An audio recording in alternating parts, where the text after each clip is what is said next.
Alright, we're back to conclude our resolve our battle. First battle of our game here. A little learn through. Giving it a test run. Seeing how all the play testers and proofers did. We can make heads and tails out of this game, and so far so good. We're going on with our first battle, like I said, of Matamoros, just south of the U.S. border, and I had Custer come on in. Unbeknownst to the defenders, I guess they figured maybe old Wallace, we can get a, there we go, get a nice little zoom through. Anyway, we got a battle there. They say to put a marker in there. I updated, this is a updated battle marker instead of the cheesy explosion. People attempt at making an explosion. Anyway, we're back here. We're ready for this. Get the paperwork out of the way down here. Ready for this combat. Now we're looking at column shifts. And so far, there's 3 for the attacker, and there'll be 2 for the defender. He's going to go ahead and spend one of his supply points to give him a column shift, and they'll also get 1 column shift because they're in a town. So it comes up to net column shift of just a +1 for U.S. player. We're going to go ahead and read the rules. I think it's just a matter of now of adding up combat factors. We'll be right back. For our first combat, we got 29 factors. We'll come over here. The old table under 29. And we'll get a, hold on a second. All right, we'll get a 1 column shift to the right. So 2935 column. Go to 3634. Looks pretty good for looks pretty good to me for the US side. And then we'll roll 1 die. And we'll get our number of hits, eliminate all the units, blah blah blah blah blah. We'll see what goes on there, but we're going to go ahead and roll us a 1 die. Ooh, I like the big die. It came with our last game. Ooh, we got a 6. I think that's gonna be good. What we got here? Oh, look at that. Number of hits inflicted on the enemy. And you gotta inflict these hits unlike midway solitaire, or it's simultaneous, I guess is what they call it. This one, the person that fires first gets to inflict the hits. Oh, I'm seeing a hair somewhere. Where's it on my, oh, right here.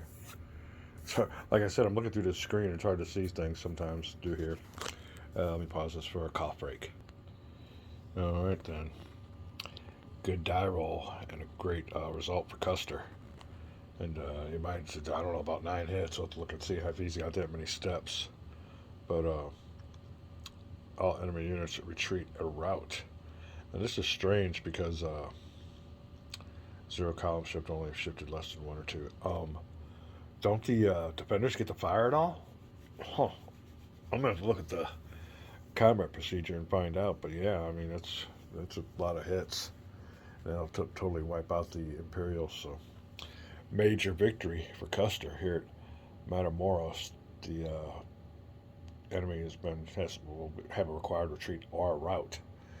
Let me look through this. This don't sound right, but maybe it is. We'll be right back. All right. Well, combat comes to an end after victory termination. Each side has an opportunity to fire.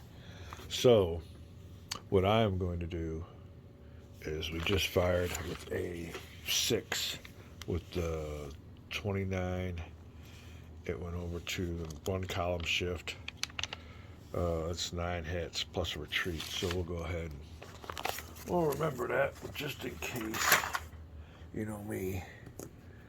We'll give us a 5 and a 4, representing their hits. And now these will add up all their factors and they'll fire at the Union side. I'm pretty sure that's what the way the instructions are telling me that. So let me add up some factors here. We'll be right back. All right, well, the Imperials got a total of 14 factors. And you got a column shift to the right to have to deal with. So we'll look underneath this column here. Oh, you know what? They are the defenders, so that would give them an advantage here. And they needed a disadvantage, so they'd give them a column shift to the left. It'd be at their disadvantage. Let me see how that would be. Yeah.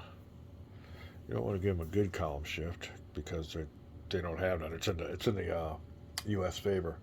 When you add them all, it's a net gain for the U.S. So we'll go ahead and from 14, we'll go down to 6 and 9, and roll one die for the Imperial. Oh, rolling one die for the Imperial.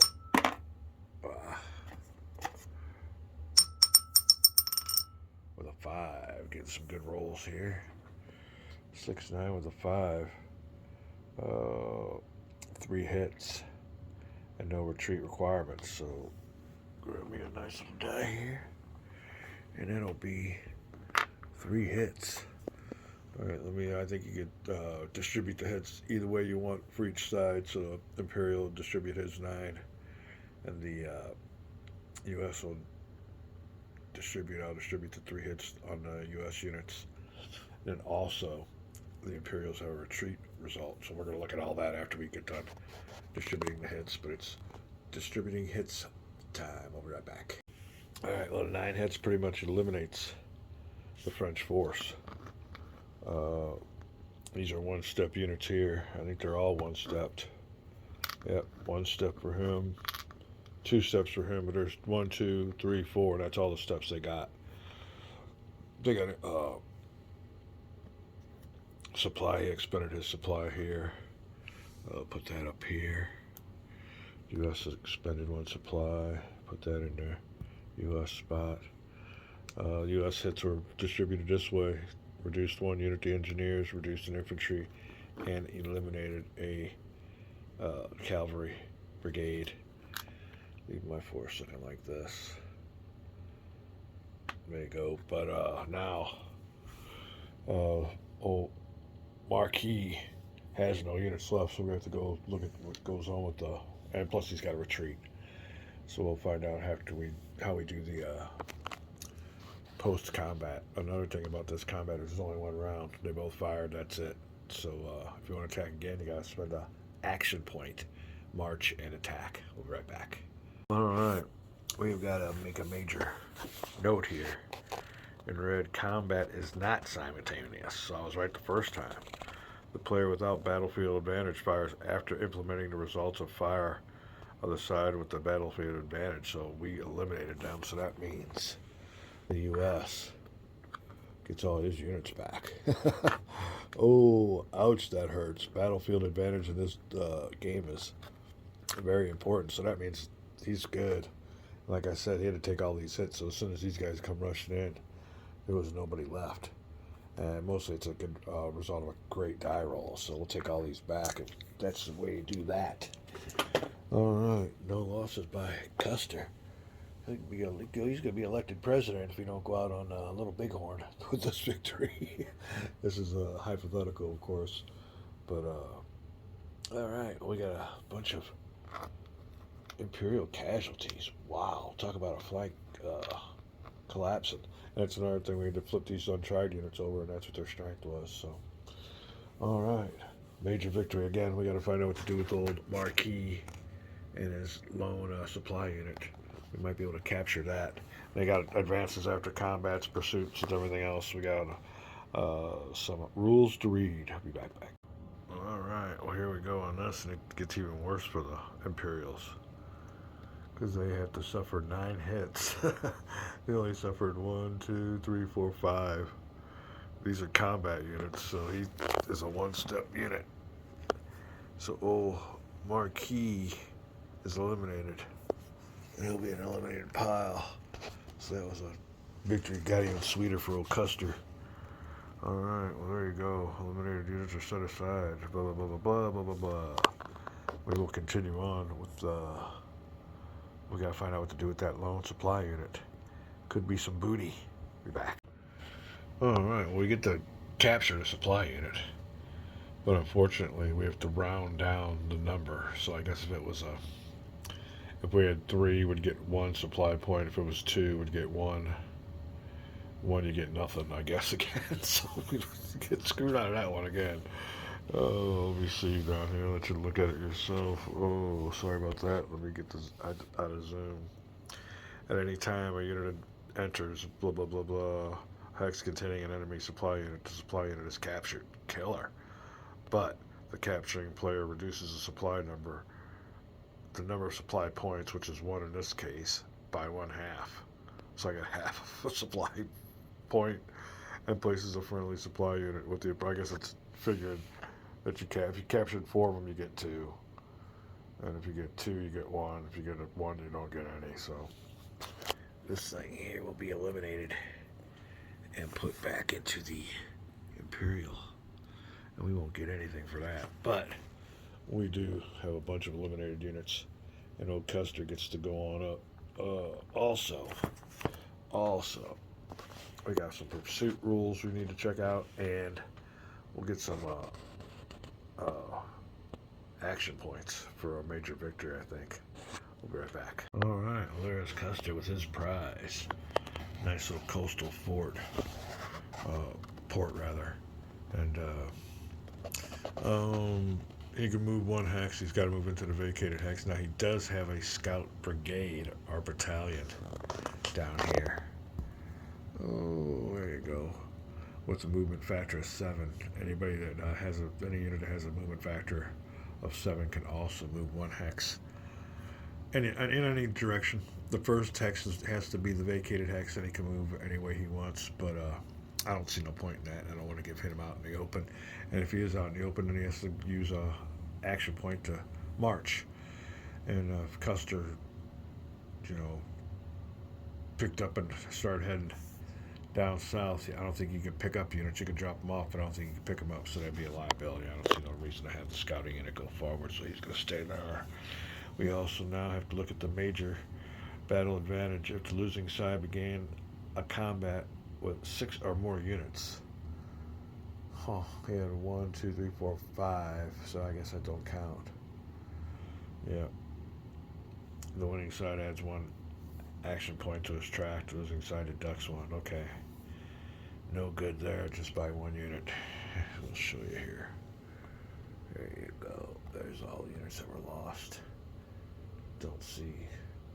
Although he did lose supply. Hold on a second here. If we can make it work, we will. Oh, let me see. Where is that at again? Remember, what the word is if the losing side began to combat with 6 or more units, do not count supply of any size. Okay. Oh, we tried. We gave it a try. Okay. There you go. Well, that'll be it. Let me figure this all out, clean this on up, put those units back, and we'll be back with the or an after action report. Easy for me to say. And we still got a couple more action points left for a couple more marches. That is it. Old Custer headed out from Laredo, across the Rio Grande, and attacked. Now we still got all kinds of units here, but it's looking good. That was a great attack. Eliminating all those units. Don't think you could ask for any better. Great die rolls.